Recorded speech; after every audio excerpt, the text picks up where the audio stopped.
Haleluya, Shalom, salam jumpa kembali dengan saya Willy Marpaung di YouTube channel saya. Dan hari ini saya ada dalam pembahasan perlu nggak so sweet di medsos, ya kan? Karena banyak anak-anak muda yang suka so sweet di medsos, ya kan? Baik di Facebook, baik di Instagram, baik di story WA, ya kan? Baik di TikTok, di like, ya kan? Nah, jadi kalau kita berpacaran, apakah memang harus atau perlu nggak so sweet di medsos atau ditutup-tutupi saja, ya kan? Dan saya berharap sharing saya ini bisa memberkati teman-teman, bisa memberikan informasi yang baik buat teman-teman untuk membenahi hubungannya. Memang saya bukanlah seorang psikiater dating, tapi saya belajar dari pengalaman-pengalaman yang saya punyai. Nah, saya dulu orangnya adalah orang yang so sweet di medsos, ya, tapi sekarang enggak. Saya lebih memilih konten kreator daripada foto-foto saya, karena walaupun nggak jomblo lagi, tapi ya gimana ya, nanti itu. Nah, ini saya akan bahas perlu nggak so sweet di medsos, ya. Nah, yang pertama, tidak usah terlalu sering post foto dengan pasangan, apalagi hubungan itu masih baru.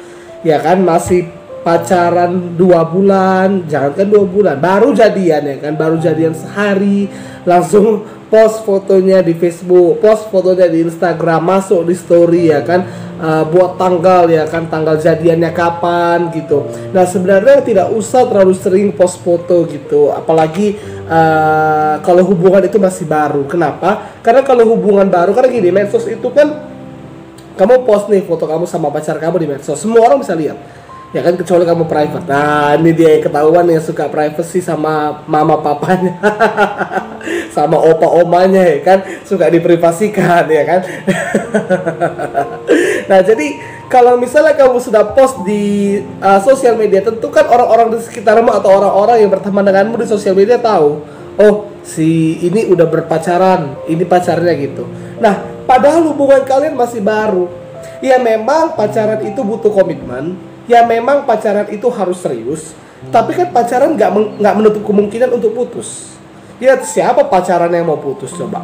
Ya kan, pasti semua orang yang pacaran mengatakan kata putus itu mari kita jauhi dari hubungan kita. Tetapi kalau misalnya suatu saat putus gitu, lalu kalau udah so sweet di medsos, ya kan, sudah makan ke sana, makan di sini, jalan ke sana, jalan ke sini, rupanya baru 2 bulan putus, kan buat malu.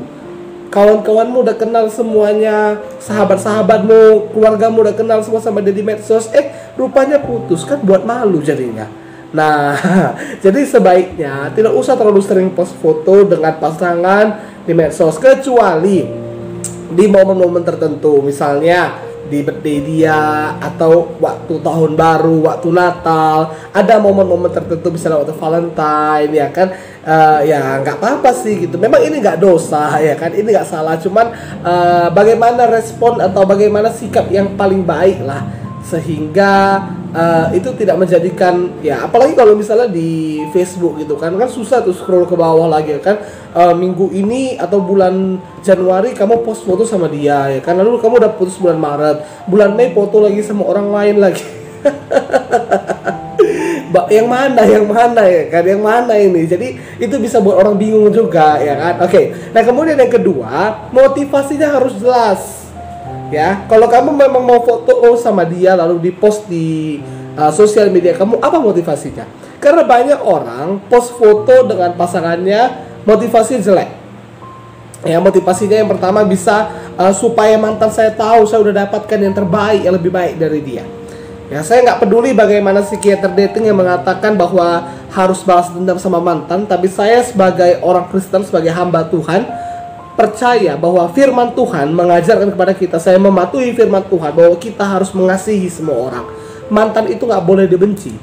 Balikan mungkin enggak, tapi jangan dendam.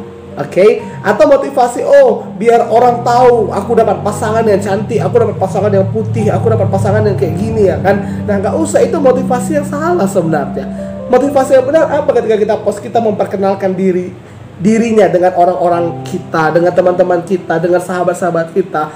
Dan kalau kamu memang mau sekedar nyimpan foto di Facebook, ya kan, bisa di private. Ya kan, hanya kamu yang tahu. Mungkin memori penuh, ya kan?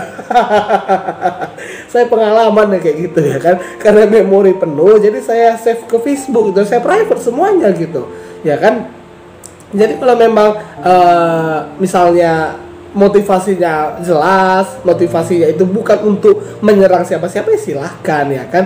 Dan motivasinya itu ya memperkenalkan dengan pasangan, atau memang mau nyimpan foto ya kan, terserah mau itu, oke? Atau itu kalau ada momen misalnya Natal gitu, ya orang-orang foto gitu ya kan dengan pasangannya lalu post, kamu ya mungkin nggak mau ketinggalan. Tapi bukan berarti iri ya, bukan berarti iri, ini tergantung kepada pasangan masing-masing. Nah kemudian yang ketiga, postinglah foto-foto atau video yang wajar.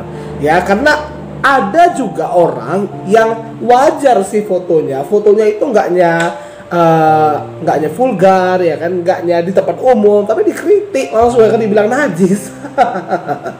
Tapi saya mau katakan di sini, postinglah foto-foto atau video. Memang kita nggak boleh foto atau buat video yang merangsang ya kan, yang ya berlebihan gitu ya kan, yang katanya romantis padahal najis ya kan.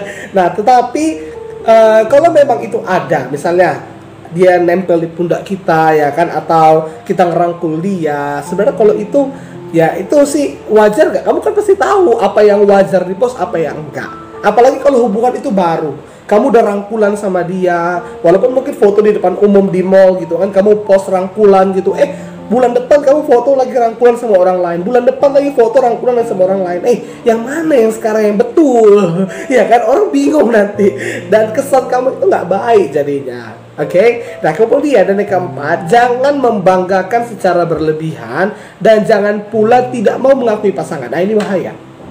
Ada orang yang terlalu membangga-banggakan pasangannya, terlalu membangga-banggakan pacarnya. Ya, jangan. Kalau masih pacaran nggak usah dibangga-banggakan kali. Nanti udah nikah baru banggakan dia, bahwa kaulah bukti bahwa Tuhan itu baik padaku, ya kan? Dan juga jangan malu mengakuinya. Ini bahaya. Pacaran tapi nggak mau ngakui, ini bahaya. Kalau memang sudah pacaran dengan dia, beranilah mengakuinya. Ya, berani mungkin ya, tapi jangan langsung gitu.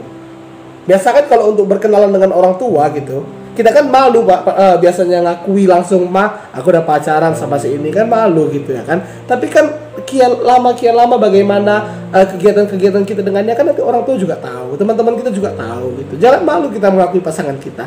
Misalnya kita pergi bersama pasangan kita gitu, jumpa dengan kawan-kawan kita, lalu kata kawan-kawan ini siapa? Ini adikku. Jangan bilang kayak gitu. Kalau memang itu hanya sekedar kawan dan nggak jadi masalah dia itu tahu bahwa kalian sudah pacaran, silakan. Tapi kalau untuk orang tua ya jangan langsung kejadian langsung kasih tahu ya kan, apalagi masih usia-usia muda, kecuali yang mau menikah ya kan. Nah bukan berarti tidak serius, tetapi kalau di usia muda ya nggak mungkin kan mau menikah di umur 19 tahun, nggak mungkin mau menikah di usia 20 tahun kan.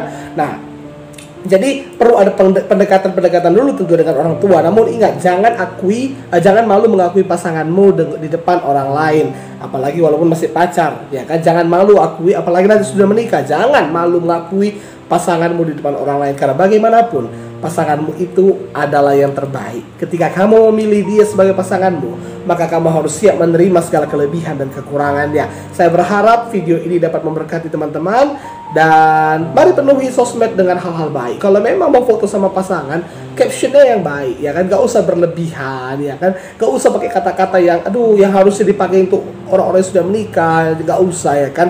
Tapi postinglah, katakan kamu adalah wujud daripada baiknya Tuhan kepadaku, ya kan, atau kiranya Tuhan mempersatukan kita, kiranya Tuhan memberkati hubungan kita, kan lebih memberkati juga jadinya ke orang lain, dan bisa menjadi teladan bagi orang lain. Wah, begini rupanya pasangan Kristen itu, begini rupanya pasangan yang baik, pasangan yang takut akan Tuhan. Dan juga bagaimana fotonya, bagaimana buat videonya ya kan. Saya bukan berbicara mengenai yang kotor-kotor itu ya kan, itu biarlah urusan mereka. Tetapi saya sebagai orang Kristen, sebagai anak Tuhan, sebagai hamba Tuhan, mengajak kita semua teman-teman, kalau memang fotolah yang wajar ya kan, gak usah telanjang. Karena telanjang bukan berarti sayang ya kan, sayang nggak harus telanjang ya kan, tetapi foto lah sepantasnya, nggak perlu diajari, nggak perlu lagi dikasih tahu, pasti semua kita udah tahu maksudnya itu gimana. Dan kiranya ini bisa menolongmu dan memberkatimu. Sampai jumpa di video berikutnya ya. Tuhan Yesus memberkati.